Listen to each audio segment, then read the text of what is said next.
Florida and produced by the EHS Drama Club.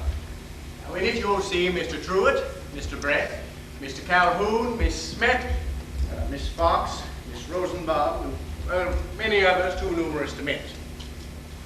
Now, the name of our town is Grover's Corners, New Hampshire. Just over the line from Massachusetts. Latitude 42 degrees, 30 minutes. Longitude 70 degrees, 37 minutes. Now, the first act shows the day in our town.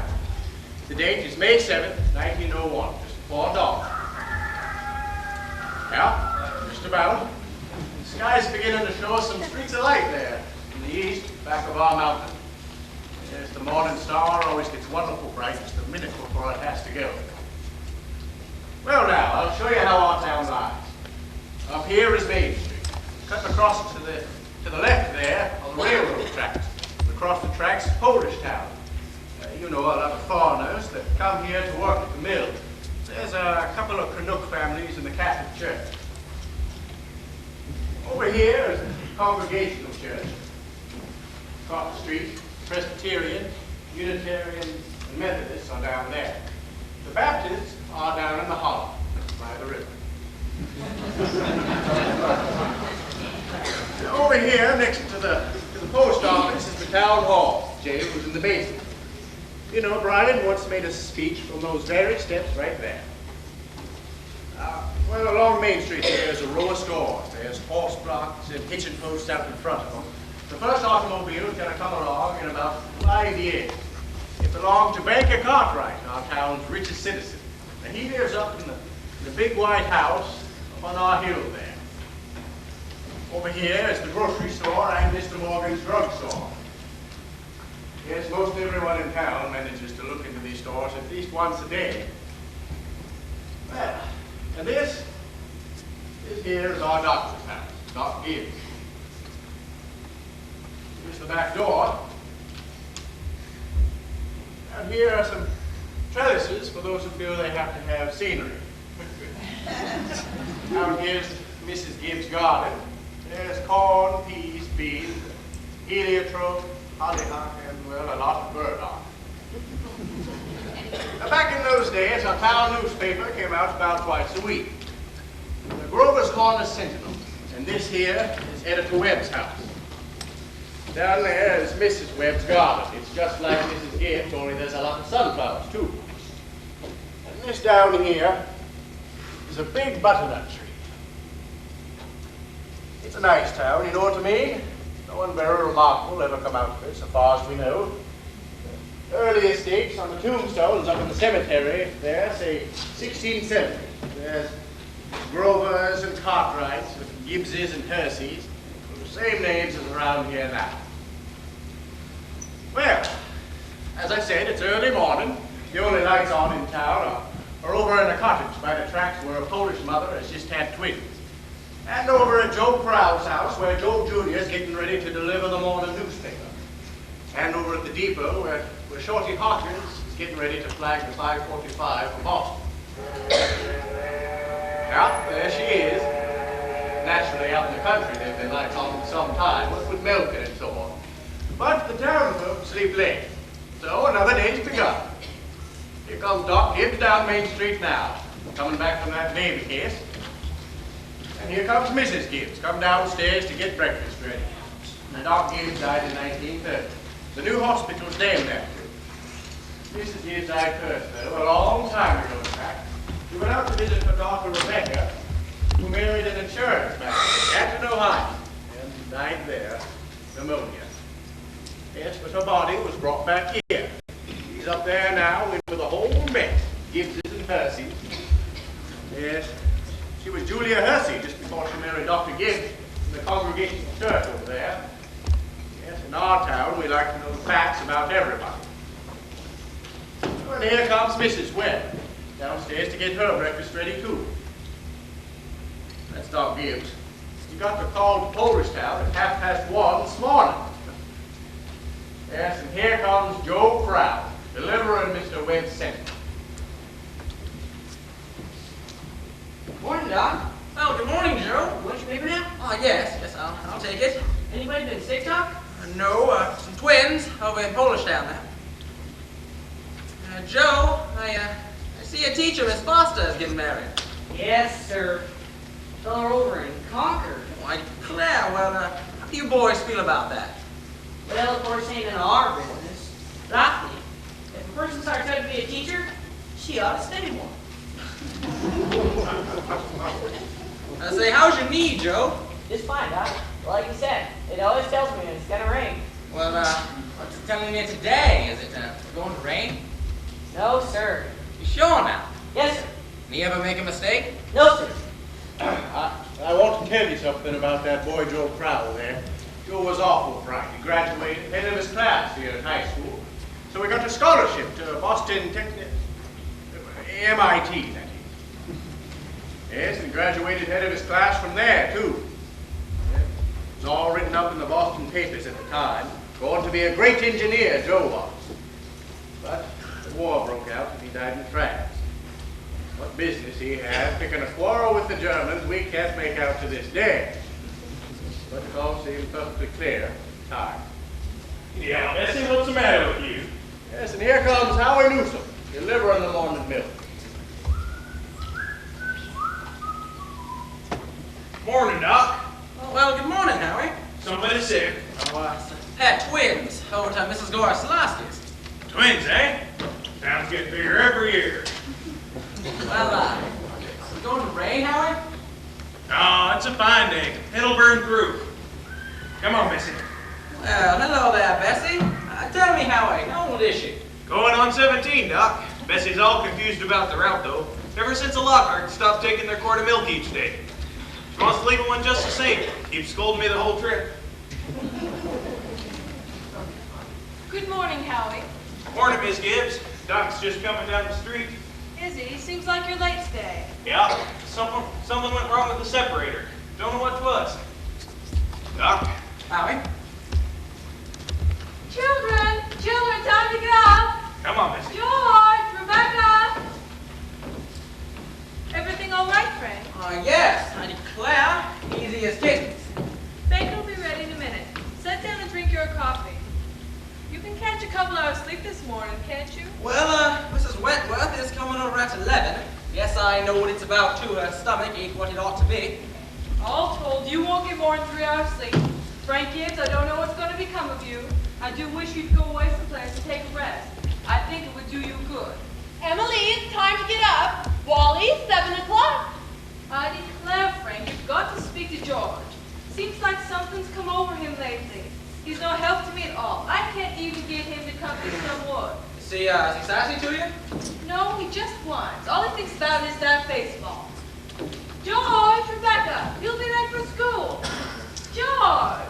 George, look sharp. Yes, Pa. Don't you hear your mother calling you? Wally, you'll be late for school. Well, I guess I'll go upstairs and take 40 wings. Wally, you wash yourself good or I'll come up there and do it myself. Mom, what dress shall I wear? Don't make a noise. Your father's been out all night and needs his rest. I washed it and I with Luke Ingham for you special. Oh, I hate that dress. Hush up with you. Every day I go to school dressed like a sick turkey. Now, Rebecca, you always look very nice. Mom, George is throwing soap at me. I'll come up there and slap the both of you, but that's what I'll do. Oh yes, we got a mill in our town too, you hear it? It makes blankets. Cartwrights own it and it's brung them a fortune. Children, now I won't have it. Breakfast is just as good as any other meal, and I won't have you gobbling like wolves. It'll stunt your growth, and that's a fact. Wally, put away your book. Oh, Mom, by 10 o'clock I got to know all about Canada. You know the rules as well as I do. No books at the table. As for me, I'd rather have my children healthy than bright. I'm totally fun. You know I am. I'm the brightest girl in school for my age. I have a wonderful memory. Eat your breakfast. I'll speak to your father about it when he's rested, George. Seems to me 25 cents a week's enough for a boy of your age. I declare I don't know what you spend it on. Oh, Mom, I've got a lot of things to buy. Strawberry phosphates, that's what you spend it on. Well, I don't see how Rebecca comes to have so much money. She has more than $1. I've been saving it up for graduate school. Well, dear, I think it's a good thing to spend some every now and then. Oh, Mom, do you know what I love more than anything in the whole world? Money! Eat your breakfast. Oh, there's a girl I gotta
lower your voice. Yes, but somehow I can't seem to do that to stay on the key. So while I'm resting myself, I thought I'd put up some of these beans for the winter. Here, let me help you. Beans have been good this year. Yeah, I've decided to put up 40 quarts this year if it kills me. The children say they hate them, but I notice they manage to keep them down all winter. Now, Myrtle, I've got something to tell you because if I don't tell someone, I'll burst. Why, Julia Gibbs. Myrtle, did one of those second-hand furniture men, first I thought it was a patient wanting to see Dr. Gibbs, and he wormed his way into my parlor, and Myrtle Webb, he offered me $350 for Grandmother Wentworth's highboy, as I'm sitting here. Why, Julia Gibbs. He did, that old thing. Why, it was so big I didn't know where to put it. And I almost gave it to Cousin Hester Wilcox. Oh, well, you're going to take it, aren't you? I don't know. You don't know? $350, Julia Gibbs. What's come over you? Well, if I could get the doctor to take it and go away someplace on a trip, I'd sell it like that. You know, Myrtle, it's been the dream of my life to see Paris, France. Oh, it sounds crazy, I suppose, but for years I've been promising myself that if we ever had the chance. Well, how does the doctor feel about it? Well, I did beat about the bush a little and said that if I got a legacy, that's the way I'd put it. I'd make it take me. And what did he say? Oh, you know how he is. I haven't heard a serious word out of him since I've known him. No, he said. It might make him discontented with Grover's Corners to go traipsing about yard. Better let well enough alone, he says. Every 2 years, he goes on a trip to the battlefields of the Civil War, and that's enough treat for anybody, he says. Well, Mr. Webb just admires the way Dr. Gibbs knows all about the Civil War. Why, he's a good mind to give up Napoleon and move over to the Civil War. Only Dr. Gibbs, being the greatest expert in the country, just makes him despair. The fact Dr. Gibbs is never so happy is when he's at Antietam or Gettysburg. The times I've walked over those hills, Myrtle, stopping at every bush and pacing it all out, like we was gonna buy it. Well, that second-hand man serious about buying it, Julia. You sell it. And then you'll get to see Paris, France, all right. Just keep dropping hints from time to time. That's how I got to see the Atlantic Ocean, you know. Oh, I'm sorry I mentioned it. Only it seems to me that once in your life before you die, you ought to see a country where they don't speak English and don't even want to. Thank you very much. We'll skip a few hours. First, I'd like a little more information about our town. Kind of a scientific account, you might say. So I've asked Professor Willard of our state university to sketch a few details about our past history here. Professor Willard.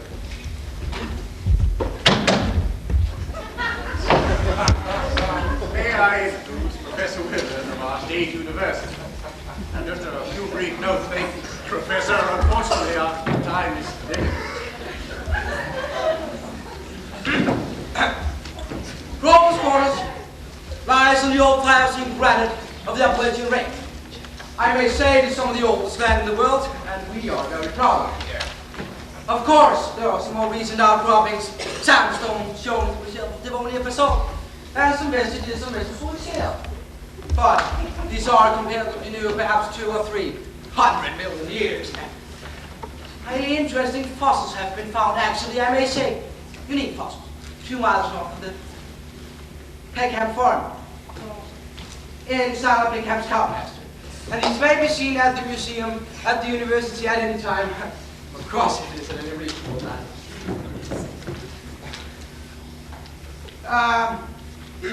Maybe I should read some of Professor Kruger's notes on the meteorological situation. No, I'm The afraid presentation- we won't have time for that, thank you, Professor. We have a few words on the history of man here, you know. Look at that. Yes. Okay. Early in American stock, but I had 2 tribes. No evidence before the 10th century of this era. Now entirely disappeared. Possibly traced in 3 families. Migration in the early part of 17th century of English blue-eyed sibling stock. Since then, some Slav and Mediterranean.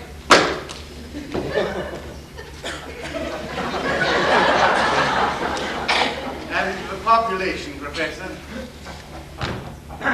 Within the town limits, 2,640. Oh, just a moment, Professor.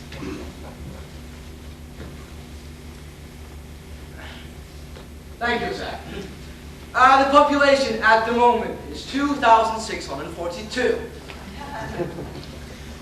The postal district brings in 507 more, making a total of 3,149. Mortality birth rate is constant. By McPherson scale, 6.032. Thank you very much, Professor. I'm sure we're all very much obliged. Oh, yeah, not at all. Not at all, sir.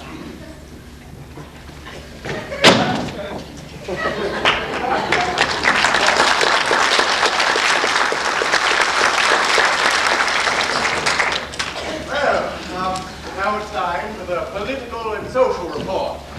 Editor Webb.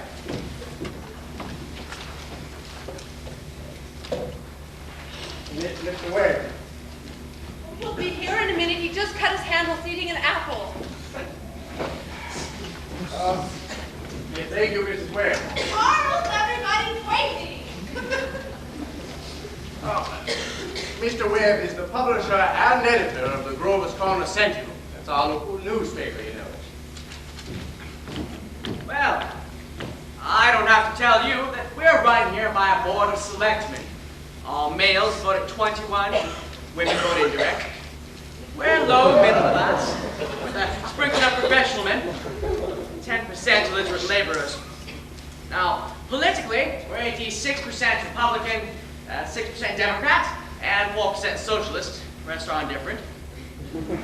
Religiously, we're 85% Protestant and 12% Catholic. The rest are indifferent. Well, do you have any personal comments, Mr. Webb? Very ordinary town, if you ask me. A little better behaved than most. Probably a lot duller. But our young folks seem to like it here well enough. 90% of them, graduating out of high school, settle right down here to live, even when they've been away to college. Now, is there anyone in our audience who would like to ask Mr. Webb any questions about our town? Yes. Is there much drinking going on in Grover's Corners? Well, ma'am, I don't know how you'd say much. Every Saturday night, the farmhands get together down at Ellery Greenmount Stable and haul us up. We've got 1 or 2 town drunks, but they're always having remorses every time an evangelist comes to town. No, ma'am. I'd have to say liquor isn't a regular thing in the home. Except in our medicine chests. A recipe for snake bites, you know. Always was. Is there no one in town? Come forward where we can all hear you.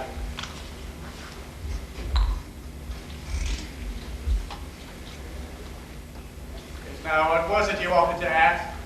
Is there no one in town aware of social injustice and industrial inequality? Oh, yeah. Something terrible. Seems they're always talking about who's rich and who's poor. Then why don't you do something about it?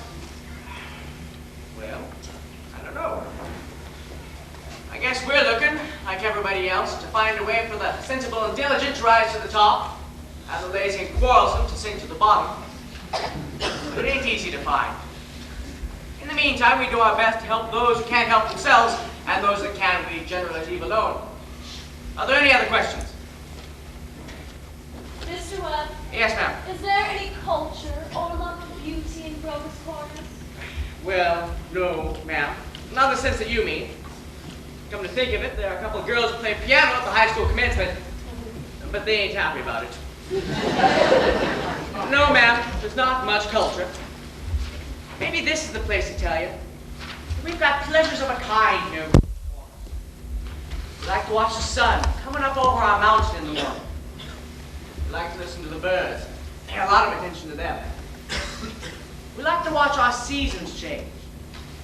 But as far as that other stuff goes, no, you're right. There's not much. Robinson Crusoe, the Bible, Handel's Largo, Whistler's Mother too. We all know that, but about as far as we go. Thank you very much, Mr. Webb.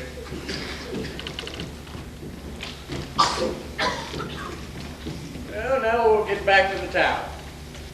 It's 2 o'clock. All 2,642 have had their lunches, and all the dishes have been washed. The children have gone back to school, and there's a sort of buzzing and humming coming from the school building. Only a few buggies here on Main Street, horses dozing at the hitching post. Well, there's an early afternoon call up in town. You all remember what it was like. Doc Gibbs is in his office, tapping people and making them say, ah.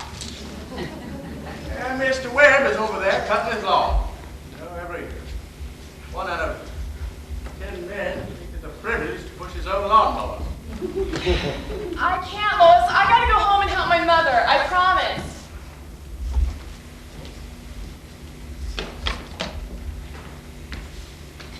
Emily, watch simply. What do you think you are today? Papa, you're terrible. One minute you tell me to stand up straight, and the next minute you call me names. I just don't listen to you. Darling, I never got a kiss from such a fine lady before. Excuse me, Mrs. Forrest. You go out and play in the field, young man. You've got no business playing in Main Street. Oh, sorry, Mrs. Forrest.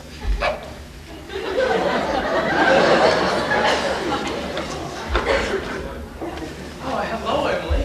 Hello? Awful fine speech you gave in class today. Well, I was really ready to make a speech about the Monroe Doctrine, but at the last minute, Miss Cochran made me talk about the Louisiana Purchase instead. I worked an awful long time on both of them. Gee, it's funny, Emily. From my window up there, I can just see your head nights when you're doing your homework over in your room. Why, can you? Yeah, you certainly do stick to it. I don't see how you can sit still that long. I guess you just must like school. Oh, I always figure it's something you have to go through. Yeah. I don't mind it really. It passes the time. Yeah, say, Emily, well, what do you think? Maybe we could work out a kind of telegraph from your window to mine, and every once in a while you could give me a kind of hint with one of those algebra problems. Oh, well. I don't mean the answers, Emily, just as kind of a hint. Oh, well, I think hints are allowed. So if you get stuck, George, you just whistle to me and I'll give you some hints. You're just naturally bright, I guess. I think it's just the way a person's born. Yeah. But I'm going to be a farmer, and my Uncle Luke says I can go out and help him on his farm anytime I'm ready. If I get good at it, I can just gradually have it. You mean the house and everything? Yeah. Oh, well, I better be getting to baseball practice, Emily. It's been nice talking with you. Good afternoon, Mrs. Webb. Good afternoon, George. So long, Emily. So long, George. Emily, come here and help me string these beans for the winter. Wow, Emily!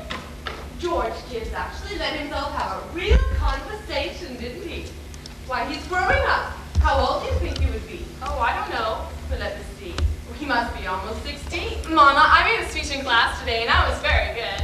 Well, you'll have to recite it for your father at supper. What was it about? The Louisiana Purchase. It was like silk off a spool. I'm going to make speeches all my life. Mama, are these big enough? We'll try to make them a little bigger if you can, dear. Mama, will you answer me a question serious? Seriously, dear, not serious. Seriously, will you? Of course I will. Mama, am I good looking? Well, of course you are. Both my children got good features. I'd be ashamed if they hadn't. Mama, that's not what I mean. What I mean is, am I pretty? No, I already told you yes. That's enough of that. You have a nice, young, pretty face. Oh, I've never heard of such foolishness. Oh, Mama, you never tell us the truth about anything. I am telling you the truth. Mama, were you pretty? Well, yes, I was, if I do say so myself. I was the prettiest girl in town next to Mamie Cartwright. Oh, but Mama, you've got to say something about me. Am I pretty enough to get anybody, to get people interested in me? Now, Emily, stop it. You make me tired. You're pretty enough for all normal purposes. Now, come along. Bring this basket with you.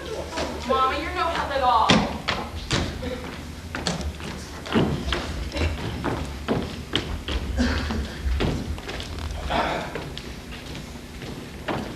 Well, now I think now is a good time to tell you that the Cartwright interests have just begun building a new bank here in Grover's Corners.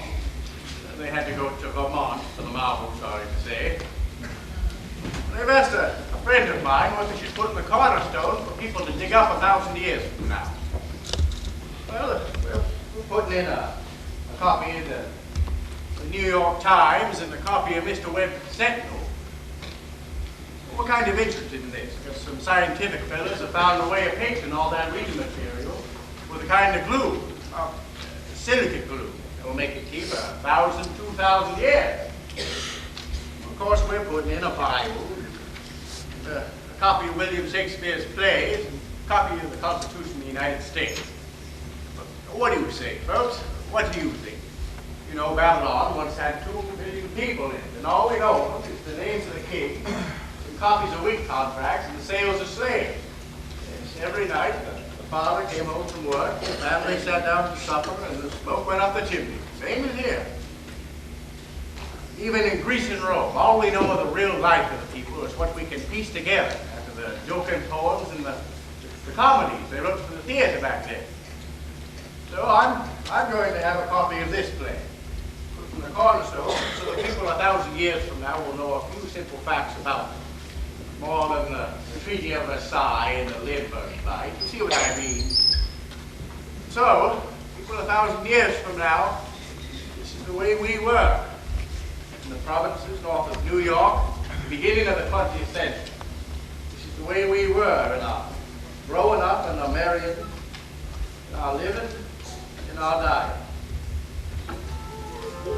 Well now, let's get back to the tower. Indeed, you can hear the choir practice going on in the congregational church there. Children are at home doing schoolwork. The days running down like a tired old clock.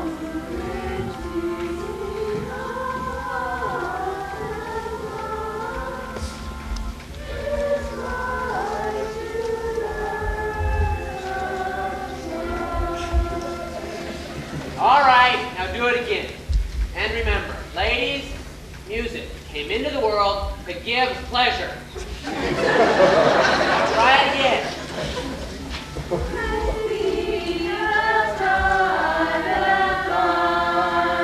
Softer.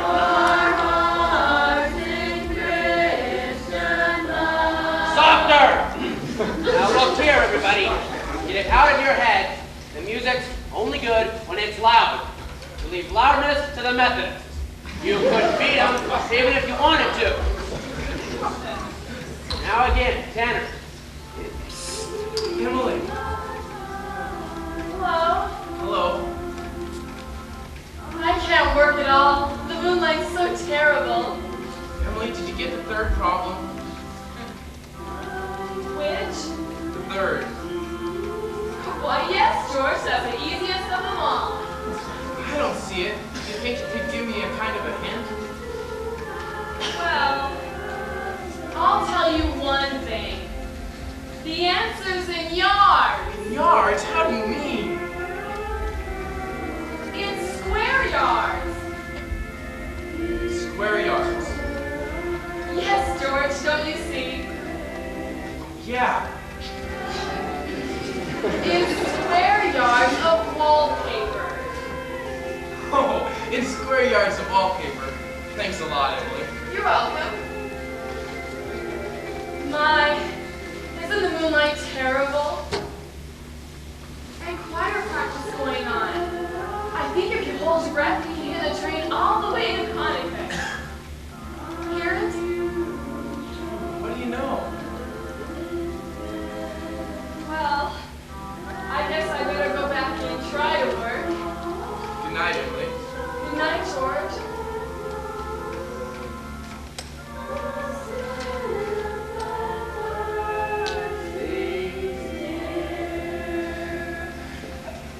That's better, but it ain't no miracle. Boy, forget it. How many of you will be able to come in Tuesday afternoon and sing at Bradford's wedding? Show your hands. That'll be fine. That'll be right nice. Once again now, art thou weary, art thou troubled? It's a question, ladies and gentlemen. Make it talk. George, can you come down a minute? Yes, Pa. And remember, Sunday, take the second verse real soft and sort of die out at the end.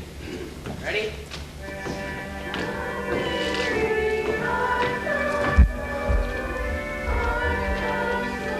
Well, make yourself comfortable, George. I'll only keep you a minute.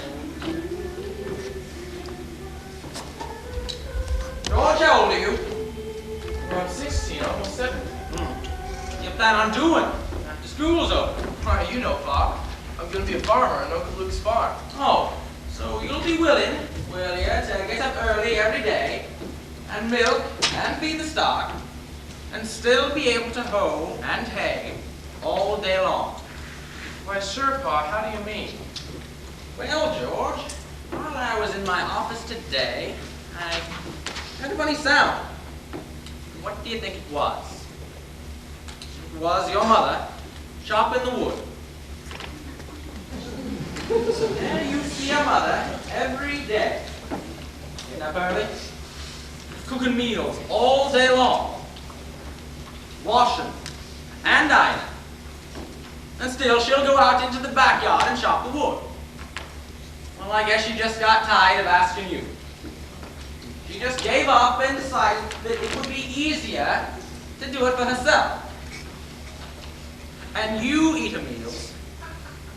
And you wear the clothes that she keeps nice for you. And you run off and play baseball. And she's some hired girl that we keep around the house but don't like very much. Well, George, I knew all I had to do was call her attention to it. Here's a handkerchief, son. Now, George, I'm raising your spending money by 25 cents a week. Now, that's not for chopping the wood, because that's a gift that you give to your mother.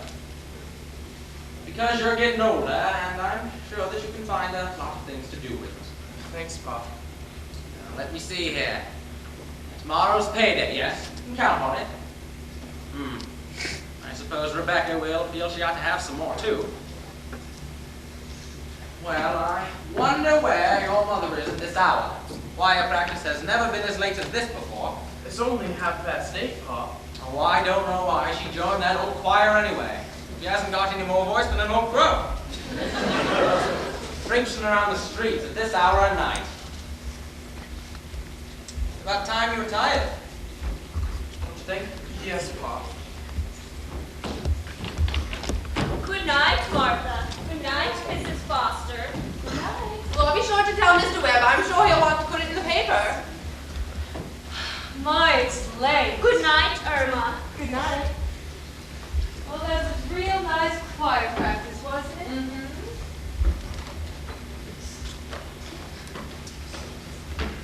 Berta Webb, look at that moon, will you? Potato weather for sure. Well, naturally, I didn't want to say a word about it in front of those others. But now that we're alone, why, it's the worst scandal to ever hit this town. What? Simon Stimson. Now, Luella. But Julia, to have the organist of the church drink and drunk year after year. Luella. But Julia, you know he was drunk tonight. Now, Luella, we all know about Mr. Stimson. And we all know about the troubles he's been through, too. And Dr. Ferguson knows, too. And if Dr. Ferguson keeps him there in his job, the only thing the rest of us can do is just not to notice. Mm-hmm. Not to notice it, but it's getting worse. No, it isn't, Luella. It's getting better. I've been in that choir twice as long as you have, and it doesn't happen nearly so often. Oh, I hate to go to bed on a night like this. Huh. Oh, gracious, I'd better hurry, or the children will be up until all hours. Good night, Luella, Julia. Good night, Myrtle. Can you be home safe, Luella? Why, it's as bright as day. I can see Mr. Soames scowling out the window right now. You think we just got home from a dance the way the men folk carry on. Good night, Julia. Good night, Luella. See you on Sunday. See you then. Well, we had a real good time. Well, you're late enough. Why, Frank, it ain't any later than usual. Yes, and you stopping at the corner to gossip with a lot of hens. Oh, don't be so grouchy. Come out and smell my heliotrope in the moonlight. Now, isn't that wonderful? Well, what did you do all the time I was away? Oh, I read, as usual. Tell me, what were the girls gossiping about tonight? Well, believe me, Frank, there was something to gossip about. Simon Stimson, far gone, was he? Worst I've ever seen him. How will that end, Frank? Dr. Ferguson can't keep forgiving him forever. Well, I guess I know more about Simon Stinson's affairs than anyone else in this town. People just aren't made for small-town life. I don't know what we'll do about that, Julia, but I guess there's nothing we can do but just let it alone. Get in. No, not yet, Frank. Frank, I'm worried about you. What are you worried about? Frank, I think it's my duty to see that you get a real rest and a change. And if I get that legacy, I'm going to insist on it. Oh, Julia, there's no sense in going over this again. Frank, you're being unreasonable. Now, Julia, just get yourself inside. First thing you know, you'll catch cold. And give George a piece of my mind tonight. Have your wood chopped. For a while, anyway. No. Start getting upstairs. Oh dear, there's always so many things to pick up, seems like. You know, Frank, Miss Foster always locks her front door at night. All those people up that part of town do. Well, they're all getting incentivized. That's the trouble with them. They ain't got anything fit to burgle, and everybody knows it. Get down, Rebecca. There's only room for one at this window. Oh, let me look just a minute, please. Use your own window. I did, but there's no moon there. George, do you know what I think, Julia? I think the moon's getting nearer and nearer. There's going to be a big explosion. Rebecca, you don't know anything. If the moon was getting nearer, all the men that sit up at night with their telescopes would tell us, and it'd be in all the papers. George, is the moon shining on South America, Canada, and half the world? Well, probably is.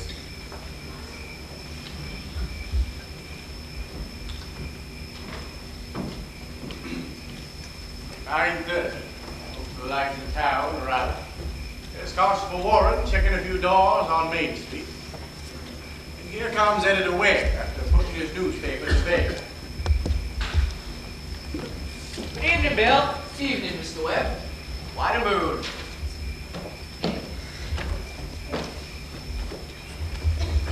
Yeah.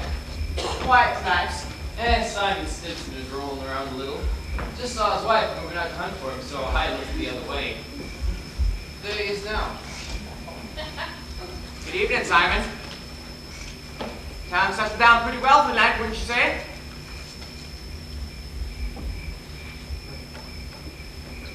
Evening.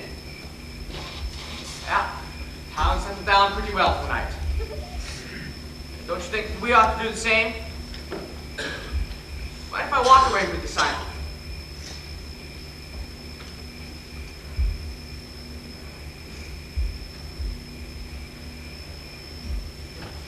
Night.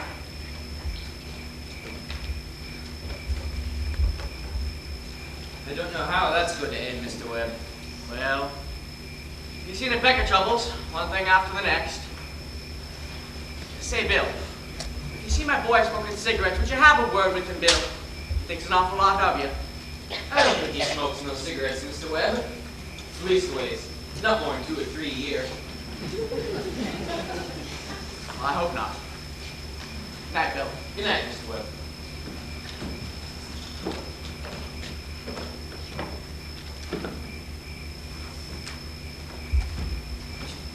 Who's up there? Is that you, Myrtle? No, it's me, Papa. Emily, you're supposed to be in bed. I don't know. I just can't sleep yet, Papa. The moonlight's so wonderful. And the smell of Mrs. Gibbs' heliotrope. Can you smell it? Haven't any troubles on your mind, have you, Emily? Troubles, Papa? No. All right, then. Don't let your mother catch you. Night. Good night, Papa. George, did I ever tell you about that letter Jane Cocker got from the minister when she was sick? He wrote Jane this letter, and on the envelope it was addressed like this: Jane Cocker, the Crawford Farm, Grover's Corners, Sutton County, New Hampshire, United States of America. What's so funny about that, Rebecca? But listen, it's not finished. The United States of America, the continent of North America, the Western Hemisphere, the Earth, the solar system, the universe, the mind of God. That's what it said in the envelope. What are you doing? And the postman brought it just the same. No.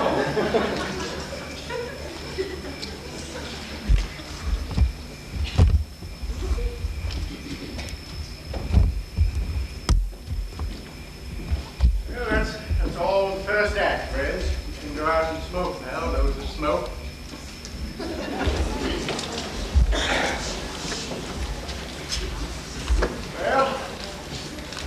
years have gone by. Suns come up over 1,000 times, and the summers and winters have cracked the mountains a little bit more. The rains have brought down some of the dirt. Yes, some babies that weren't even born before have begun talking regular sentences already. And a number of people who thought they were right young and spry have noticed they can't bound up a flight of stairs like they used to, without their hearts fluttering a little. Yes, all that can happen in 1,000 days. Which has been pushing and contriving in other ways, too. A number of young people fell in love and got married. Yes, the mountain got bit away a few fractions of an inch. Millions of gallons of water have passed by the mill, and here and there, a new home is set up on the road. Most everyone in the world gets married. It's not me. In our town, there's hardly any exception. Most everybody climbs into the grave married. Now, the first act is called daily life. This act is called love and marriage.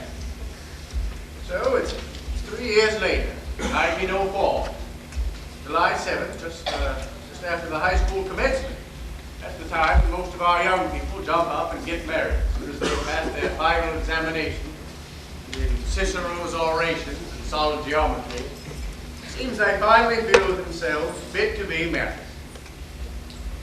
Well, it's early morning again. Only this time it's been raining. Yes, it's been pouring and thundering. Mrs. Gibbs' garden and Mrs. Webb's here, drenched. Yes, all those bean poles and pea vines drenched. Why, all yesterday the rain looked like curtains being blown along out on Main Street. I don't know now. It may begin at any minute.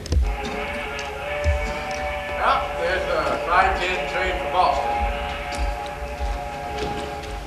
Here comes Mrs. Gibbs and Mrs. Webb downstairs to make breakfast, just as if this were any ordinary day. Now, I don't have to mention to the ladies of the audience that these two women they see before them, 3 meals a day. One for 20 years and the other for 40. Yes, they raised 2 children apiece, washed, cleaned the house, and never had a nervous breakdown. Never thought themselves hard used either. It's like one of those Middle West poets once said, you've got to have life to love life, and you've got to love life to have life. It's what they call a vicious circle. Yeah, that's it. Yes, and here comes Howie Newsom and Bessie delivering the morning milk. And there's Cy Crowell delivering the papers just like his brother before him. Morning, Si. Morning, Howie. Anything in the paper, I don't know. Nothing much, except you're losing about the best baseball pitcher Grover's Corners ever had. Yeah, reckon he is. And now all he'll be doing is pitching hay. Oh, Bessie. I can stop and talk if I have a mind to. He can hit too, run bases. Yeah, mighty fine ball player. I don't see how he could give up a thing like that just to get married. Would you have, Howie? Can't tell, Si. Never had no talent that way. Morning, Howie. Morning, Bill. You're up early. Morning, Mr. Warren. Yeah, seeing if there's anything I can do to prevent a flood. River's been rising all night. Yeah, Si Crowell here's all broke up about George Gibbs retiring from baseball. Yes, sir, that's the way it goes. In '84, sire, we had a player, even George Gibbs couldn't have touched him. Named Hank Todd. Went down to Maine, became a parson. Wonderful ball player. Howie, how's the weather seem to you? Oh, 'tain't bad. Think maybe it'll clear up for good. Bill? Howie?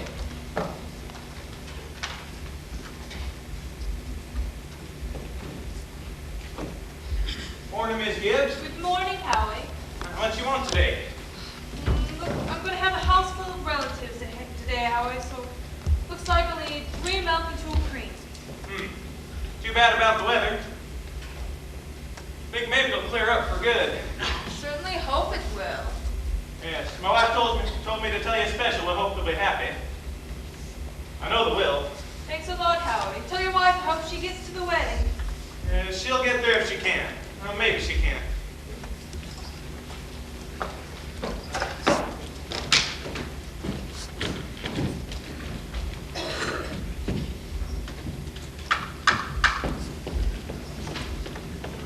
Oh, Morning, Miss Webb. good morning, Mr. Newsom. I know I told you 4 quarts of milk, but I hope you can spare me another. Yes, sir. 2 of cream.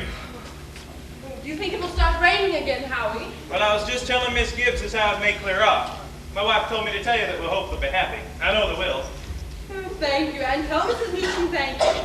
And we're counting on seeing you at the church. Yes, sir. We hope to get there all right. Couldn't miss that. Come on, Bessie. Well, Ma, the day has finally come. Losing one of your chicks. Frank Gibbs, don't you say another word. I feel like crying every minute. Sit down and drink your coffee. Well, the groom's upstairs shaving, although there ain't an awful lot to shave. He's singing like he's glad to leave us. Of course, every now and then he says, I do to the mirror, but it don't sound too convincing to me. I declare, Frank, I don't know how they'll get along. I've arranged his clothes and seen to it his feet are dry. He's got warm things on. They're too young, Frank. Emily won't think of such things. He'll catch his death and cold within a week. I remember my wedding morning, Julia. Now, don't start that, Frank Gibbs. Yes, I was the scaredest young fella in the state of New Hampshire. I thought that I'd made a mistake for sure. But I saw you walking down that aisle. I thought you were the prettiest girl that I'd ever seen. The only trouble was that I'd never seen you before. Occasional church married a total stranger. And how do you think I felt, Frank? Weddings are perfectly awful things. Farces, that's what they are. Here, I've made something for you. Oh, why, Julia Hersey, French toast. Tain't hard to make, and I had to do something. Well, how did you sleep last night, Julia? Well, I heard a lot of the hours struck off. I get a shock every time I think about George setting out to be a family man. That great gangling thing. I tell you, Julia, there's nothing so terrifying in the world as a son. Relation between father and son. That's the damnedest awkwardest thing. Well, mother and daughters don't picnic either, let me tell you. They'll have a lot of trouble, I suppose, but that's none of our business. Everyone has a right to his own trouble. Yeah, people were meant to live 2 by 2 in this world. Ain't natural to be lonesome. Julia, do you know what one of the things were that I was scared of most when I first married you? Oh, go along with you. I didn't think that we'd have enough material for conversation more than last us a few weeks. Yes, I thought we'd just run out and eat our meals in silence, and that's the fact. Well, now, you and I have been conversing for some 20 years now without any noticeable barren spells. Well, good weather, bad weather. Tain't very torch, but I always find something to say. Did you hear Rebecca stirring around upstairs? No. Only day of the year, Rebecca isn't up there managing everyone's business. She's hiding in her room. I got the idea she's been crying. Lord sakes, this has got to stop. Rebecca, come down here and get your breakfast. Morning, everybody. Only 4 more hours to live. Where do you think you're going? Just across the trash to see my girl. Now, George, you put on your galoshes. It's raining torrents. You don't go out of this house without you're prepared for it. Come on, Ma, it's just a step. George, you'll cough all through the service. George, do as your mother tells you to. Tomorrow on, you can kill yourself in all weathers. And while you're in my house, you'll live wisely, thank you. Perhaps Mrs. Webb isn't used to colors at 7 in the morning. Here, take a cup of coffee Be first. back in a couple minutes.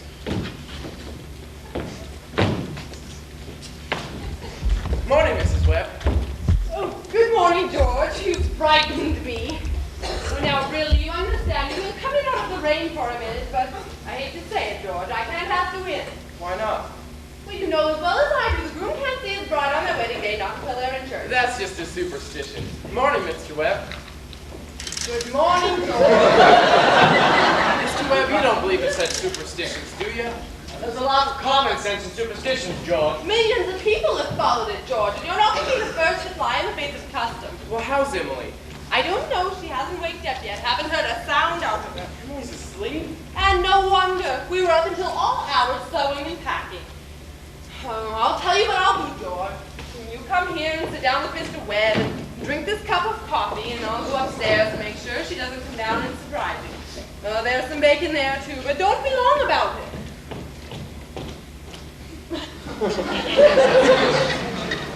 Well, George, how are you? Oh, I'm fine. Mr. Webb, what sort of common sense could there be in a superstition like that? Well, George, On a wedding morning, a girl's head's apt to be full of clothes, one thing or another. Well, I guess I never thought of that. The girl's apt to be mighty nervous on her wedding day. Yeah, I wish a person could get married without all that marching up and down. Every man that's ever lived would wish that, George, but it hasn't done any good. It's the women folk who built up weddings, my boy. For some time now, they've had it all their own. The man looks mighty small at a wedding, George. All those good-natured women standing shoulder to shoulder, making sure the knots tied in a mighty public way. Well, you do believe in it, don't you, Mr. Webb? Yes. Oh, yes. Don't misunderstand me, George. Marriage is a wonderful thing. Wonderful.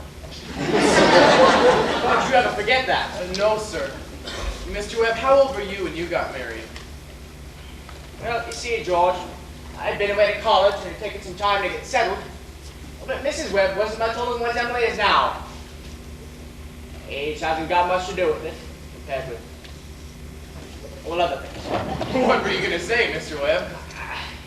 I don't know. Was I going to say something?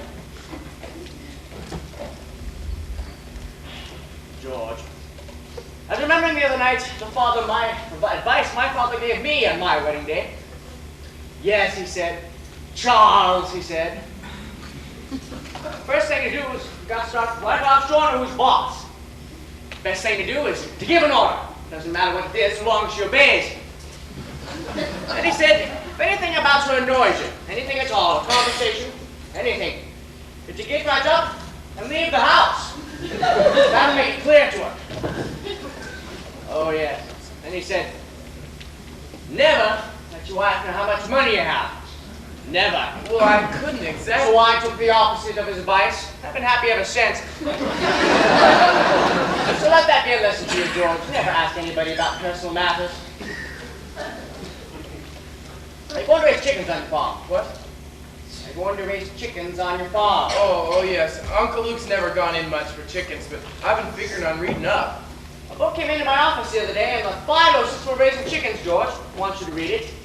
As they were starting out a little in the backyard, with the incubator down the cellar. And Charles Webb, are you talking about incubators again? I thought you two'd be talking about things worthwhile. well, Myrtle, if you have something worthwhile to tell the boy, I'll go upstairs. Well, George, Emily's got to come down and eat her breakfast, but she sent you her love, but she doesn't want to lay her eyes on you. Goodbye. Goodbye. Well, Myrtle, I guess you forgot about that older superstition. And what do you mean, Charles? It's back to the caveman. No bridegroom should see his father-in-law on the day of the wedding. Or anywhere near it. Remember that.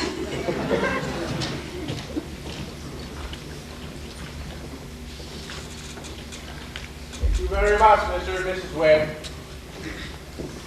Now, I have to interrupt here again. You see, we want to know how all this began. This wedding, this plan to spend a lifetime together. I'm awfully interested in how things like this begin. Well, you know how it is. You're 21 or 22 and you make some decisions and then whoosh, you're 70. You've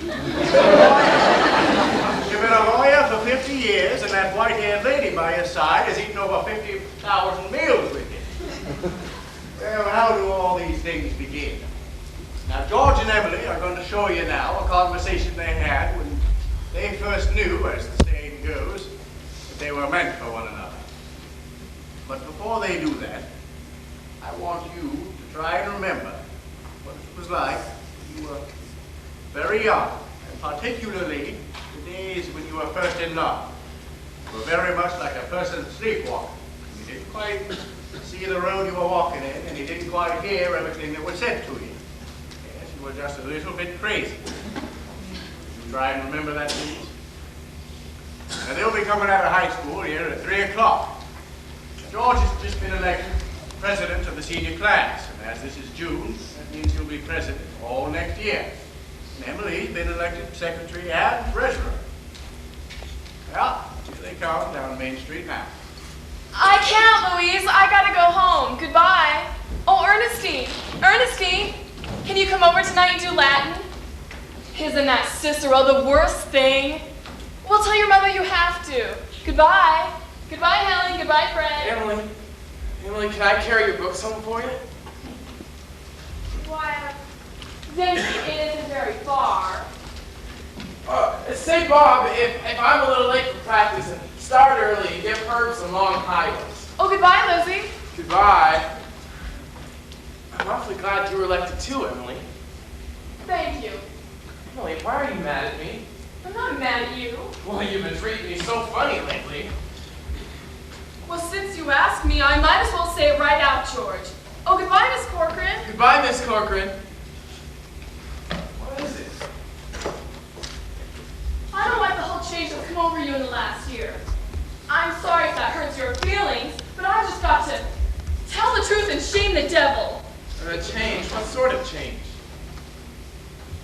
Well, up to a year ago, I used to like you a lot.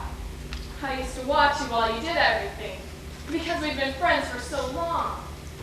But then you started spending all your time at baseball, and you never stopped to speak to anyone anymore.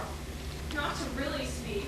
Not even your own family you did. And George, as a fact, ever since you were elected captain, you've become awful stuck up and conceited, and all the girls say so. And it hurts me to hear him say it, but I got to agree with him a little because it's true. I didn't know such a thing was happening to me. I guess it's hard for a fella not to have some faults creep into his character. I always expect a man to be perfect, and I think he should be. Well, I don't think it's possible to be perfect, Emily. Well, my father is. Your father is. There's no reason on earth why you shouldn't be too. Well, I see it the other way around. The men aren't naturally good, but the girls are. Well, you might as well know right now that I'm not perfect. It's not as easy for a girl to be perfect as a man because, well, we girls are more nervous. Now I'm sorry I said all that about you. I don't know what made me say it.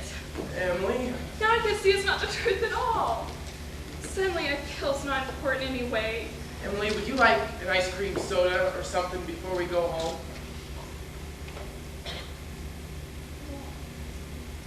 Thank you, I would.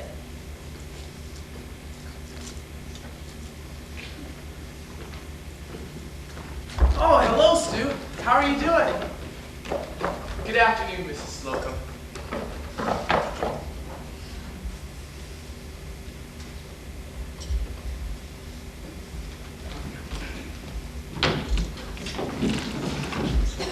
Hello, George. Hello, Emily. Well, Emily, where? What have you been crying about? Oh, she got an awful scare, Mr. Morgan. That hardware store wagon, it almost ran right over her. Everyone says that Tom Huckins drives like a crazy man. But here, have a drink of water, Emily. And you've got to look both ways before you cross Main Street nowadays. It gets worse every year. What will you have? I'll have a strawberry phosphate, Mr. Morgan. No, Emily. Have a soda with me. Well, 2 strawberry ice cream sodas, Mr. Morgan. Strawberry ice cream sodas? Yes, sir. Yes, sir, I want to tell you there are 225 horses here in Grover's Corners the minute I'm talking to you. The inspector was in here yesterday. Now they're bringing in these automobiles. I tell you, the best thing to do is to just stay home. You know, I remember when a dog used to be able to sit and sleep all day and nothing ever come along to bother him. Well, there you are. Oh, yes, we'll do it in a minute, Mrs. Ellis. What do you have? they're so expensive. No, don't think of that, Emily. We're celebrating our election. And do you know what else I'm celebrating? No. I'm celebrating because I got a friend who tells me the things that ought to be told. Oh, George, please don't think of that. I don't know why I said it. No, you stick to it. I'm glad you spoke to me the way you did. But you see, I'm going to change. And I'm going to change so quick. You bet I'm going to change. And Emily, I want to ask you a favor. What? If I go away to State Agriculture College next year, will you write me a letter every once in a while? I certainly will. I certainly will, George. It certainly seems like being away 3 years. You get out of touch with things. Maybe letters from Grover's Corners wouldn't be so interesting after a while. Grover's Corners isn't a very important place when you think of all New Hampshire, but I think it's a very nice town. Well, the day wouldn't come when I wouldn't want to know everything about our town. No, that's true, Emily. Well, I'll try to make the letters interesting. You know, Emily, whenever I meet a farmer, I ask him if he thinks it's important to go to State Agriculture College to be a good farmer. Why, George? Yeah, and some of them even say it's a waste of time. You can get all that stuff anyway by reading the pamphlets that the government sends out. And Uncle Luke, he's getting old.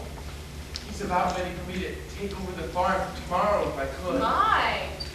And like you say, being gone all that time in other towns and meeting other people, gosh, if anything like that can happen, I don't want to go away. I bet new people aren't any better than the old ones. I bet they almost never are. Emily, I feel you're as good a friend as I've got, and I don't need to go away and meet the people in other towns. But George, maybe it's very important for you to go learn all that about cattle judging and soils and those things. Of course, I don't know. Emily, I'm gonna make up my mind right now. I won't go. I'll tell Pa about it tonight. But George, I don't see why you have to decide right now. It's a whole year away. I'm glad you spoke to me about that fault in my character. You said it was right, but there was one thing wrong in it. That's where you said I wasn't noticing people. Like you, for instance. You said you were watching me when I did everything. I was doing the same thing about you all the time. Sure, I always thought about you as one of the chief people I thought about. I always made sure of where you were sitting on the bleachers and who you were with. For 3 days now, I've tried to walk home with you. Something's always gotten in the way. Just yesterday, I was standing over there by the brick wall, and you walked home with Miss Corcoran. Oh, George, life's awful funny. How can I have Emily, known? I'm going to tell you why. I'm not going to go to State Agriculture College next year. I think once you've found the person you're very fond of, a person who's fond of you too and likes you enough to be interested in your character, well, I think that's just as important as college is. And even more so. That's what I think. I think that's awfully important, too. Emily? Yes, George? Emily, if I do improve and I make a big change, would you be, or, I mean, could you be? I am now. How has happened? So I guess this is a pretty important conversation we've been having. Yes.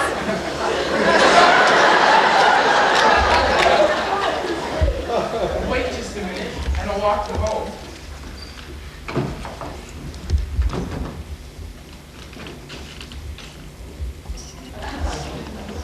Mr. Morgan, I'll have to go home to get the money to pay you for this, Mr. Morgan. Why, George Gibbs, you mean to tell Yes. me that...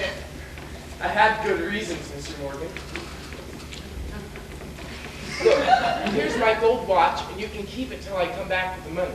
Oh, now you keep your watch, George. I'll trust you. I'll be back in 5 minutes. Yes, well, I'll trust you 10 years, George, and not a day over.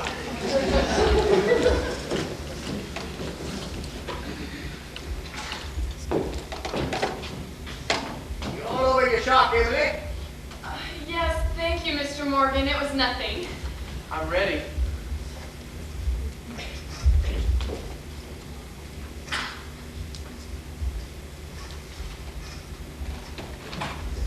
Well, now, let's get on with the wedding.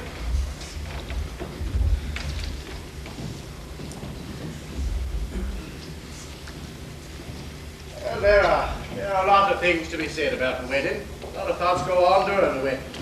Now, we can't get all of them into one wedding, naturally, especially not one near Grover's Corners, where weddings are mighty short and plain.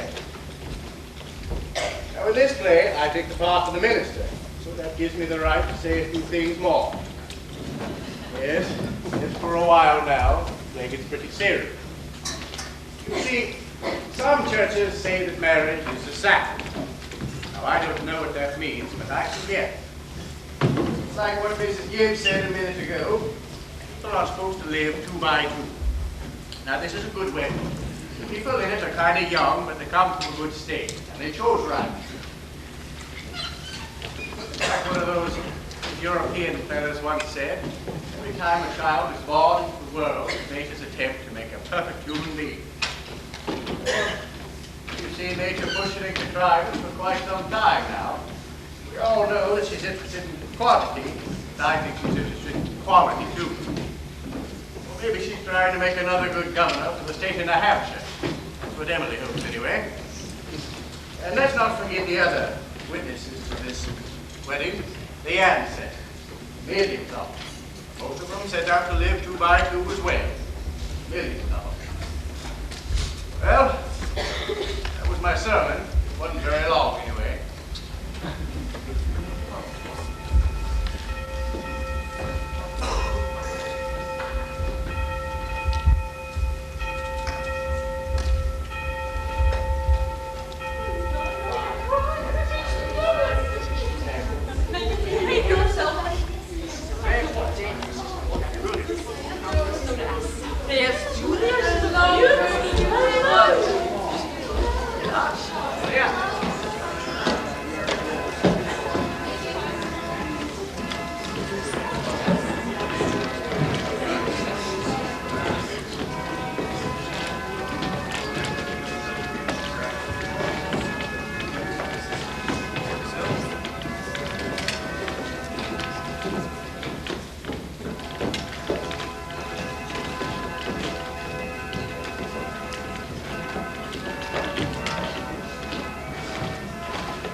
George, will you come over here for a minute? George is a fine fellow. Finest fellow in the whole world. Papa. George, I'm giving away my daughter. You think you can take care of her? I will, Mr. Webb. I'll try. Emily, I love you, and I need you. Well, if you love me, then help me, because all I want is for someone to love me. I will. I'll try. And I mean forever. Do you hear? Forever and ever. Be all right. Now they're waiting.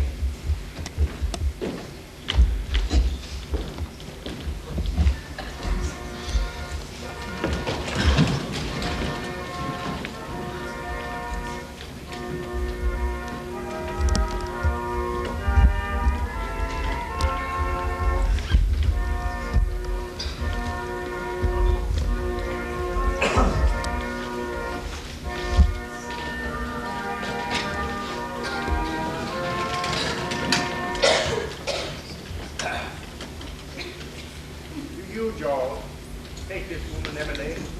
Oh, You over this way. perfectly lovely wedding. Loveliest wedding I ever saw. Oh, I do love a good wedding, don't you?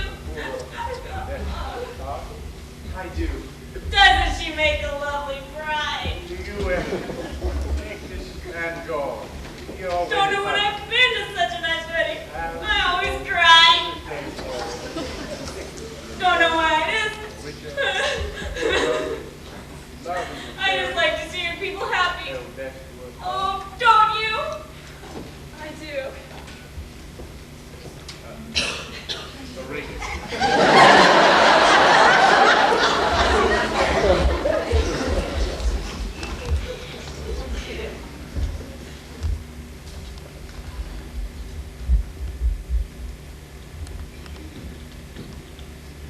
I've married over 1,000 couples in my day. Do I believe in it? I don't know. I suppose I do. Yes, the cottage, the go-kart, Sunday afternoon drives in the Ford, first rheumatism, grandchildren, second rheumatism, the deathbed, reading of the will. Once in 1,000 times it interests me.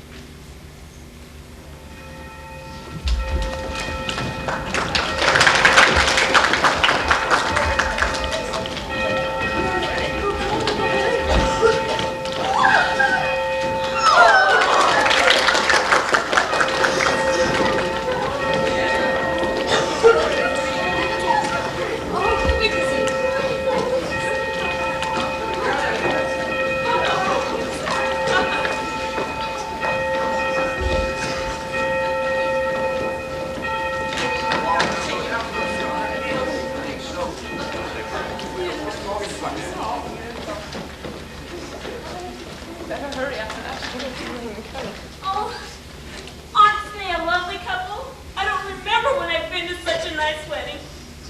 I'm sure they'll be happy. I always say, happiness, that's the great thing. The important thing is to be happy.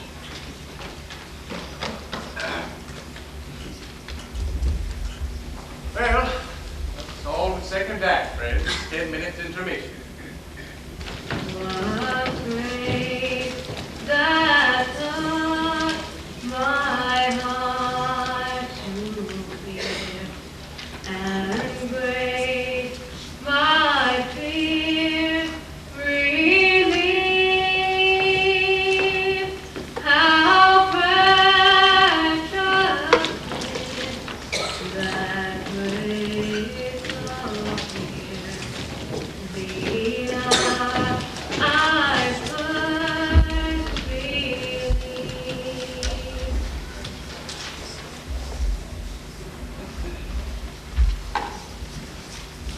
Well, this time, 9 years have passed, friends. Summer, 1913. There's gradual changes here in Grover's Corners. Horses are getting rarer. Farmers coming into town now in Fords. Yes, everybody locks the house doors now at night. There ain't been any burglars in town yet, but everybody's heard about them. Yes, you'd be surprised, though. On the whole, things just don't change too much around here. It's certainly an important part of Grover's Corners. On the hilltop, windy hilltop. Lots of sky, lots of clouds, and oftentimes lots of sun, moon, and stars. Come up here on a fine afternoon and you can see range on range of hills. Awful blue they are, up by Lake Sunapee and Lake Winnipesaukee. And if you go all the way up, you can see the White Mountains of Mount Washington. That's where Conway and North Conway are. And of course, our favorite mountain, Mount Monadnock, right there. And all around it lie these towns. There's Jaffrey and North Jaffrey, Petersboro and Dublin. And there, right ways down, Rose Court. Yes, it's certainly a beautiful spot up here. Mountains, laurel, lilac. You know, I often wonder why people like to be buried in Brooklyn or Woodlawn when they might pass the same time up here in New Hampshire. Well, over here are the old stones, 1660 to 1670.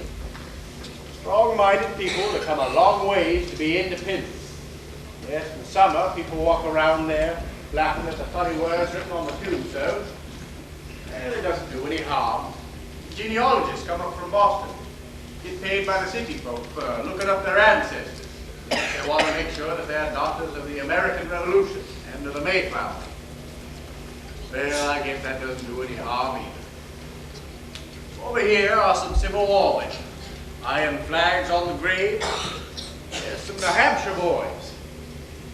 Had a notion that the Union ought to be kept together. Though they'd never seen more than 50 miles of it themselves, all they knew was the name, friends. United States of America. United States of America. And they went and they died about it.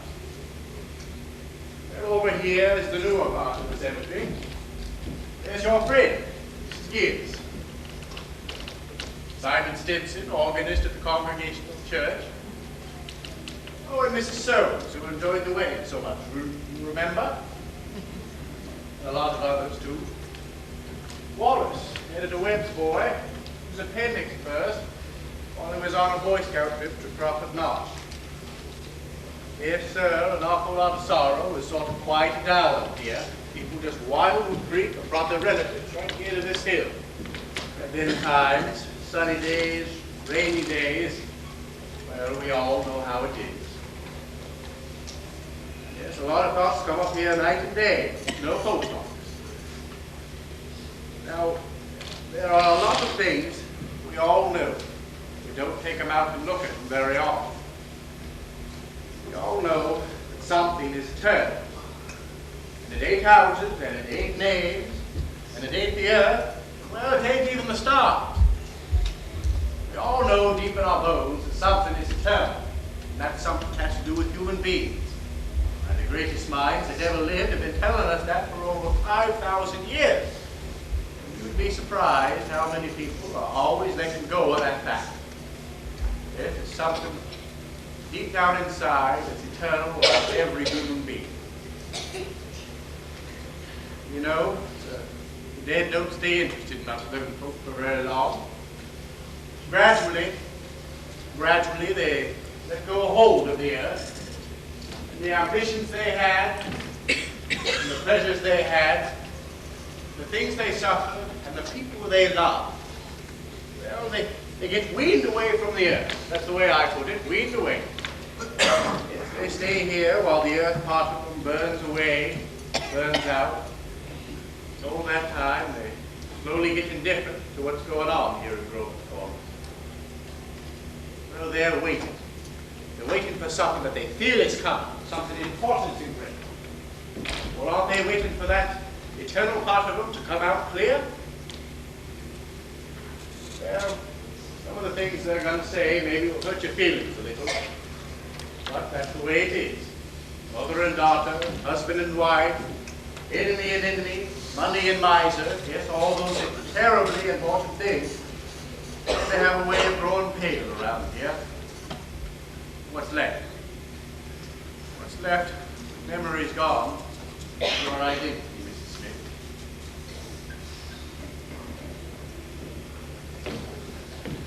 Well, here come some living people. There's Joe Stoddard, our undertaker, lies in a new-made grave. Here comes Sam Craig, Grover's Corners boy who left town to go out west.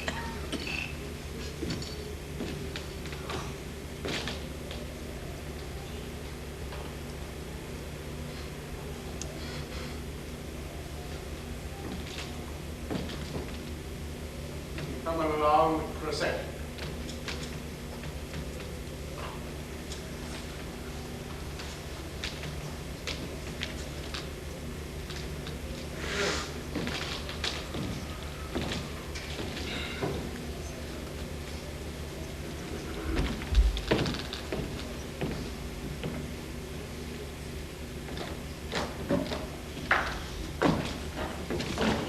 Good afternoon, Joe Star. Good afternoon, good afternoon. Let me see now. Do I know you? I'm Sam Craig. Gracious sakes alive! Of all people! I should have known you'd be back for the funeral. You've been away a long time, Sam. Yes, I've been away for 12 years now. Got my own business out of Buffalo now, Joe. I was in the East when I heard my cousin's death. So I thought I could buy things a little and come see the old home. You look well, Joe. Yes, yes, can't complain. Very sad our journey today, Simon. Yes. Yes, yes. I always say, I hate to supervise when a young person is taken. Oh, Farmer McCarthy. I used to do chores for him after school. Yeah, I'm big. Yeah, we brought Farmer McCarthy here a number of years ago now. Why, it's my Aunt Julia. I almost forgot that she... Of course. Yes. Doc Gibbs lost his wife 3 years ago now. About this time, too. Today's another bad blow for him. That's my sister Carrie's boy, Sam Craig. I'm always uncomfortable when they're around. Simon. Do they choose their own verses much? No, not usual. Mostly the bereaved pick verse. Doesn't sound like Aunt Julia. Well, I want to see my mother and father. Over there with the graves. Haven't you met?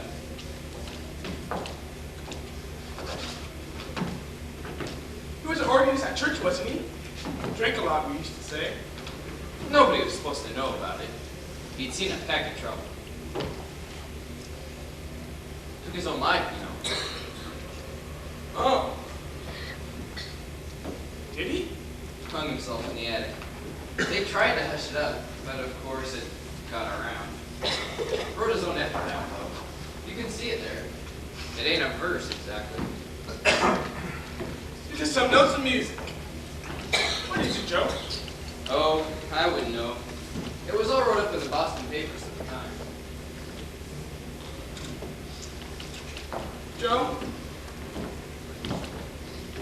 What did she die of? Who? My cousin. Oh, didn't you know? Had some trouble bringing a baby into the world. Was her second, though. There's a little boy, about 4 years old. And the grave is here? Yes, there ain't much more room over here among the Gibbses. So they're opening up a whole new Gibbs section over by Avenue B. You'll excuse me now. I see they're coming.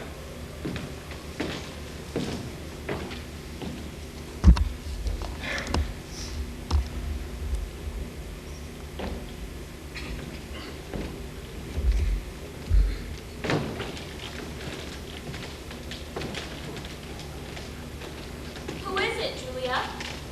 My daughter-in-law, Emily Webb. Well, I declare, the road up here must have been awfully muddy. What did she die of, Julia? In childbirth. Childbirth? My, I'd forgotten about that. Wasn't life awful and wonderful? Oh, wonderful, was it? Simon, now remember. I remember Emily's wedding. Wasn't it a lovely wedding? I remember Emily reading class poems at graduation exercises. Emily was one of the brightest girls to ever graduate from high school. I've heard Principal Wilkins say so time after time. I paid them a visit to their new farm just before I died. Perfectly lovely farm. It's on the same road we lived on. Yeah, right, Smart Farm. like that hymn? I was hoping they'd sing at him.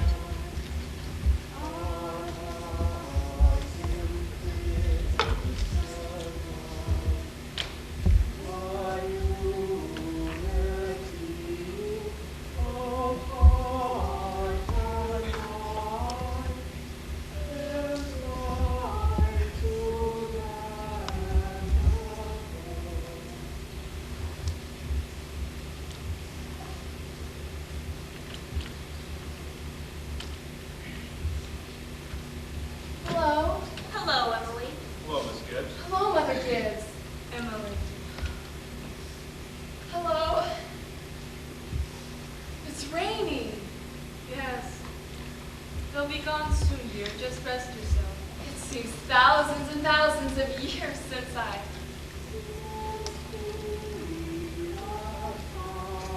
Papa remembered that was my favorite hymn. I wish I'd been here a long time. I like being new here. Oh, how do you do, Mr. Stimson? How do you do, Emily?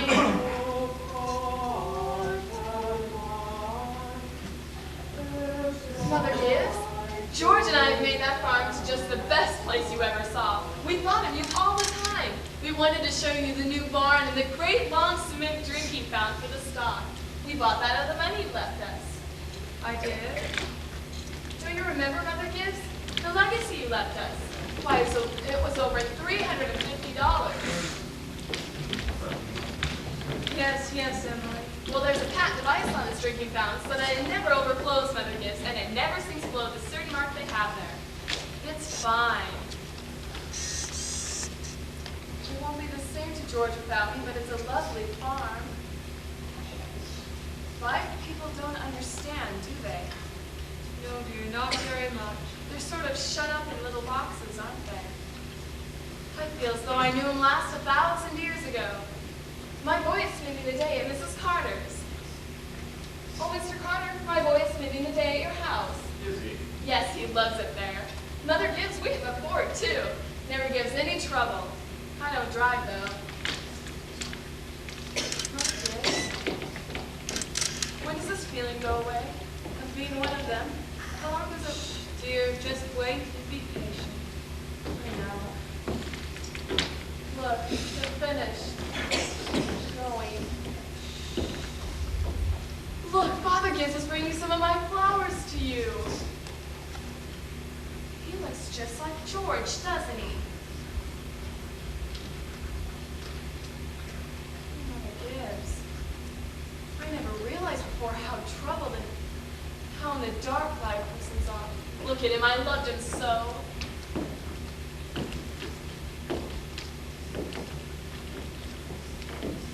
From morning until night. That's all they are. Trouble. A little cooler than it was. Aye, that rain's cooled it off a little. Those northeast winds always do the same thing, don't they? Change rain, But 3-day blow. Mother Gibbs, one can go back. One can go back there into the living. I feel it, I know it. But just then for a moment I was thinking about the farm, and for a minute I was there. And my baby was on my lap as plain as day. Yes, of course you can. I can go and live all those days over again? Why not? All I can say is, Emily, don't. But it's true, isn't it? I can go and live back there again. Yes. Some have tried, but soon come back here.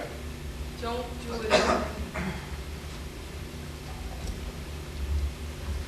But I won't live over a sad day. I'll choose a happy one. I'll choose the first day I knew I loved George. Oh, no, why should that be painful? You not only live it, but you watch yourself live it. Yes? As you watch, you see what they down there never know. You see the future. You know what's going to happen afterward. But is that painful? Why? That's not the only reason, Emily. When you've been here longer, you'll see that our life here is to forget all that. And to think of what is ahead and be ready for what is ahead. When you think here longer, you'll understand. But Mother Gibbs, how could I ever forget that life? It's all I have, it's all I know. Don't do it, Emily. It isn't wise, really, it isn't. But it's something I must know for myself. I'll choose a happy day anyway. No, that Please choose an unimportant day. Choose the least important day of your life. It will be important to you now. It can't be since I was married. Or since the baby was born. I can choose a birthday at least, can't I? I choose my 12th birthday. Right. 1899, Tuesday. Want any special time of day? Oh, I want the whole day. We'll begin at dawn. You remember, it had been snowing for a couple of days. They'd begun clearing the road. Sun's coming up. Look, there's Main Street.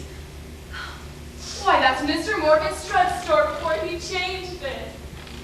And there's the livery stable. Yes, this is 1899, 14 years ago. Oh, that's the town I knew as a little girl. Oh, and look, there's the old white fence that used to be around our house. I'd forgotten that. I left it so.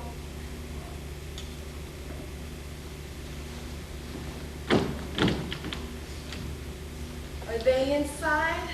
Yes, your mother will be coming downstairs in a minute to make breakfast. Remember, your father has been away for a couple of days. Came home on the morning train. No. He's been away to a speech over at his college in Clinton. Look, there's Howie Newsom. And there's our policeman. But he's dead. He died. Oh, Bessie. Morning, Bill. Morning, Howie. You're up early? I've been rescuing a party down near froze to death down by Polish Town there. Got drunk and lay out in the snowdrifts. Thought he was in bed when I shook him. That's Joe Crowell. Morning, Howard. Morning, Mr. Warren. Morning, Joe. Morning, Joe. Children, Wally, Emily, it's time to get up. Mama, I'm here. Oh, how young Mama looks. I never knew Mama was ever that young. You can come down and dress by the fire if you'd like, but hurry. Morning, Miss Webb. Good morning, Mr. Newsom. Oh, it's cold. Yep. 10 below out by my barn. Oh, imagine that. Well, keep yourself wrapped up. Yes, sir. Come on, Miss. Mama, I can't find my blue hair ribbon anywhere. Just open your eyes, dear, that's all. I laid it out for you special on the dresser there. If it were a snake, it'd bite you. Yes. Yes.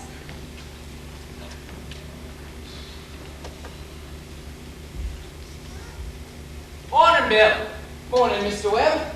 You're up early. Yes, been back to my college in New York State. Any trouble in town? I was called up this morning to rescue a Polish fella. Down near froze to death he was. We'll have to get it in the paper. It wasn't much. Morning, Mother. How did it go, Charles? Oh, fine, I guess. I told him a few things. Everything all right here? Well, nothing's happened special that I can think of. Been right cold. Howie Newsom says it's 10 below over to the barn. Oh, colder than that out of Hamilton College. Students' ears are freezing right off. Ain't Christian. Paper have any mistakes in it? None that I noticed. Well, Charles, it's Emily's birthday today. Did you remember to get her anything? I've got something here for her. Oh, where is my girl? Where's my birthday Now, gift? don't interrupt her now. You can speak to her at breakfast. She's slow enough as it is. Children, it's 7 o'clock. I'm not going to call you again. Oh, I can't bear it. They're so young and beautiful. Why did they ever have to get old? Mama, I'm here. I'm grown up. I love you all, everything. I can't look at everything hard enough. Can I go in?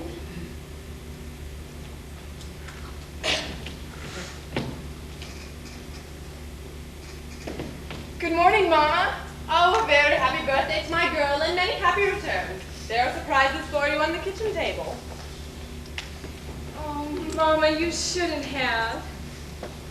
I can't. But birthday or no birthday, I want you to eat a good breakfast. I want you to grow up to be a good, strong girl. Now that in the blue paper is from your Aunt Carrie, and I can reckon you can guess who brought the postcard album. George Gibbs. Must have come over in the cold pretty early. Right nice of him. Oh, George, I'd forgotten that. Chew that bacon good and slow. It'll help keep you warm on a cold day. Mama, just look at me for one moment as though you really saw me. Mama, 14 years have gone by. I'm dead. Your grandmother, Mama. Wally's dead too. Mama, his appendix burst on a camping trip to Crawford Notch. We felt just terrible about it. Don't you remember? Now, just for a moment, we're all together. Just for a moment, let's be happy. Let's look at one another. That in the blue paper, or the yellow. Oh, that's something I found in the attic among your grandmother's things. You're old enough to wear it now, and I thought you might like it. And this is from you? Why, Mom, it's lovely, and it's just what I wanted. It's beautiful. Well, I hoped you'd like it. Your Aunt Nora couldn't find it in Concord, so we had to send all the way to Boston for it. Well, your brother made you something, too, in manual training class. He's very proud of it, so be sure to make a big fuss of it. And your father brought you something, too, only I'm not quite sure what it is. So, here he comes. Where's my girl? Where's my birthday girl? Oh, I can't go on. It goes so fast. We don't even have time to look at one another. Oh, I didn't realize. So all that was going on and we never even noticed.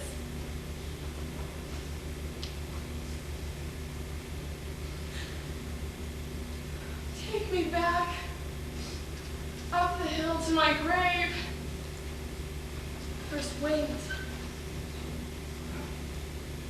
One more look. Goodbye. Goodbye, world. Goodbye, Grover's Corners. Mama and Papa. Goodbye to clocks ticking in my butternut tree. And Mama's sunflowers. And food and coffee and new iron dresses and hot baths and sleeping and waking up. Oh, Earth, you're too wonderful for anyone to realize you.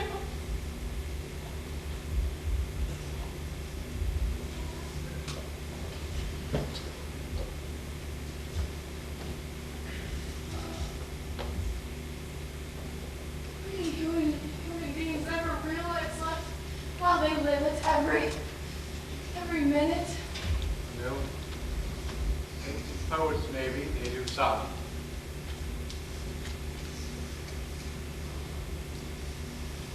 I'm ready to go back.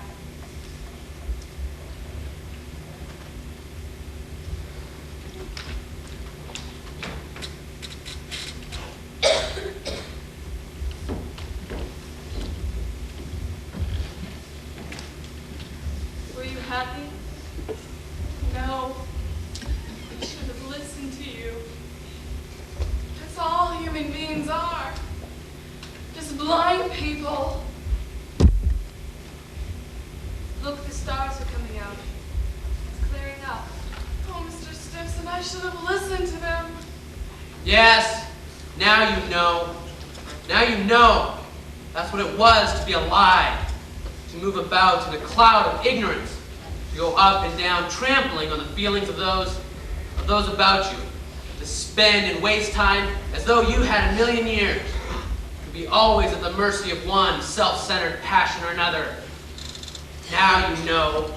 That's the happy existence you wanted to go back to. Ignorance and blindness. Now, if that ain't the whole truth, and you know it, Simon Stimson. Emily, look at that star. I forget its name. My boy Joel was a sailor. Knew them all. He'd sit on the port evenings and tell them all by name. Yes, sir, wonderful. The star is fancy good company. Yes, it is. And there's one of them coming. funny. Tain't no time for him to be here now. Goodness sake. Mother Gibbs, it's George. It's George. My Joel, who knew the stars, used to say it took millions of years for that speck of light to get down to Earth. Don't seem like the body could believe it. That's what he used to say. Millions of years. Goodness, that ain't no way to behave. He ought to be home. Mother Gibbs. Yes, Emily? They don't understand, do they? No, dear, they don't understand.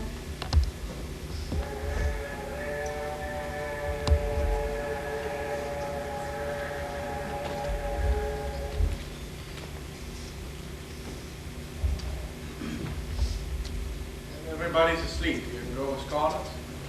A few lights on in town. Shorty Hawkins has just watched the Albany train go by, and over at the livery stable, someone's staying up late and talking. Yes, sir, it's clear enough. There are the stars, doing their old crisscross in the skies. Scholars haven't said anything matter with us yet. They don't seem to think there are any living beings up there. Just chalk, fire. It's just this one, straining away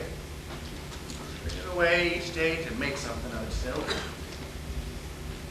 Time, the strain is so great, everybody lays down to rest.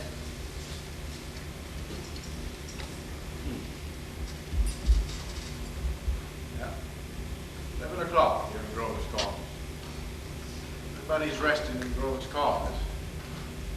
Tomorrow's going to be another day. You need a good rest too. Good night.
I just want to say, and I think I speak for everyone here, that we love her.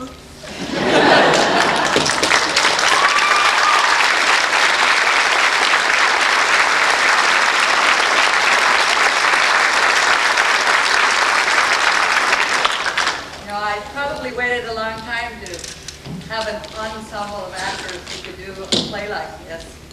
It's not usually high school fare anymore. It's a pretty difficult play to do. And we did it with, and I think you should step forward here. The first two performances, we had 3 young men who were the understudies who opened, because Kevin was a semifinalist and hopefully will be a finalist for the Krielsheimer Scholarship at Cornish, which is a very prestigious drama scholarship. And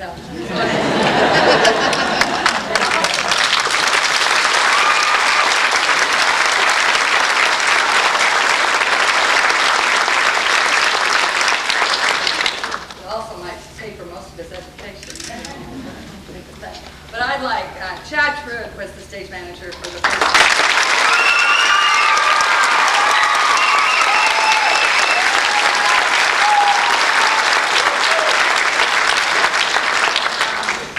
Maybe a round of applause for Chris Douglas and Chris Shaw.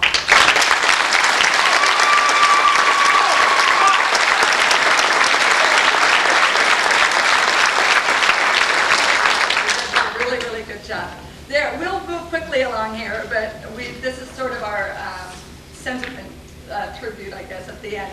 There are 2 parents who definitely need to be acknowledged, and we have a small gift for each of those parents who went above and beyond the call of duty. And by the way, this is absolutely a super group of supportive parents. Makes all the difference in the world in how young people develop. And so I would like Della Brett and Ann Fox to come forward and accept.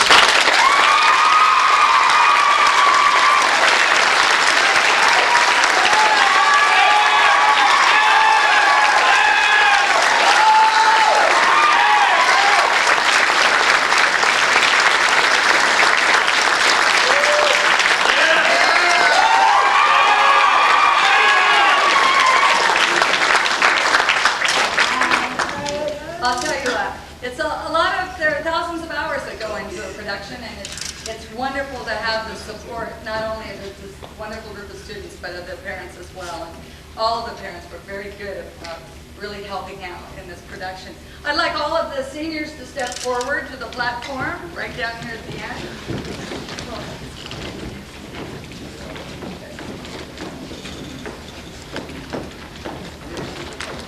Oh my, we've got the wild wig here.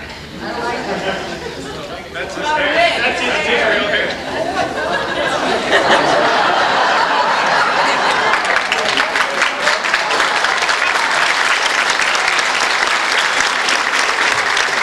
We need Ellen and Amy from the lighting booth.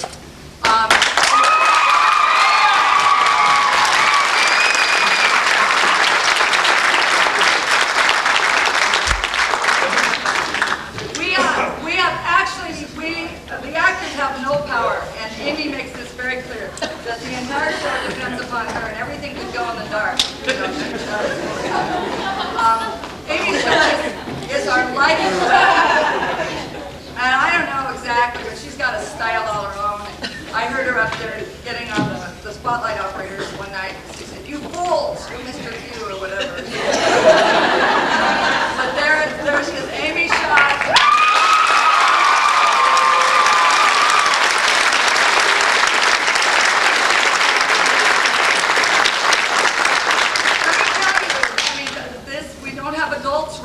This is the expertise of these students, and the lighting was fairly complex as well as the sound.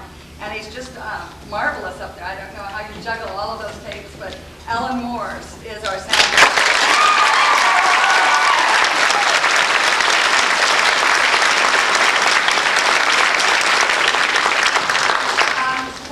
Actually, we have a student who's just on board from the beginning drama class. She was actually roped into this, I think, last week or whatever. And but I think she's had fun with it. Brandy Johnson is also.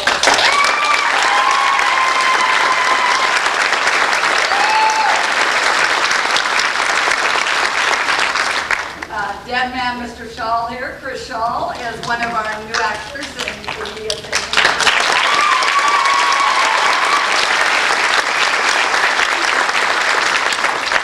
We have our 2 foreign exchange students, and we're very proud and pleased to have them here. And we've been delighted, as you can see. But I think at least the one from Denmark has quite a bit of ham in him. So.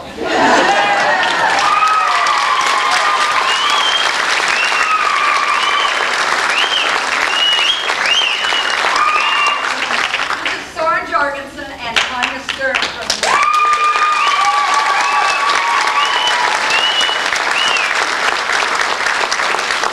And then I'd like these Kelly Rodwell. Where is she? We've got Kelly Rodwell. Would you come down? Kelly Rodwell has been with the drum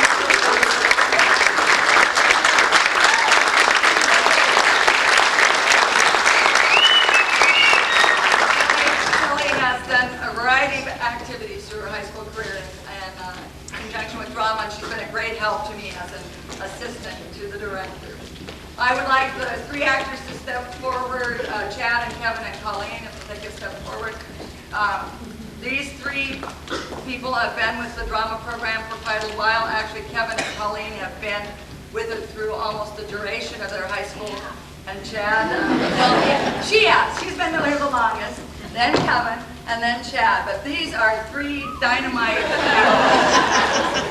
So if the 3 of you will take a bow, I'm good. This is going to be terrible, but I'm not missing them yet. We're going to have a very exciting production of Orphans in May, and you will see Kevin Rosenbuck, Chad Truitt, and our lighting and sound person, particularly sound person, Alan Morris, is going to do his first job of acting in May. Thank you.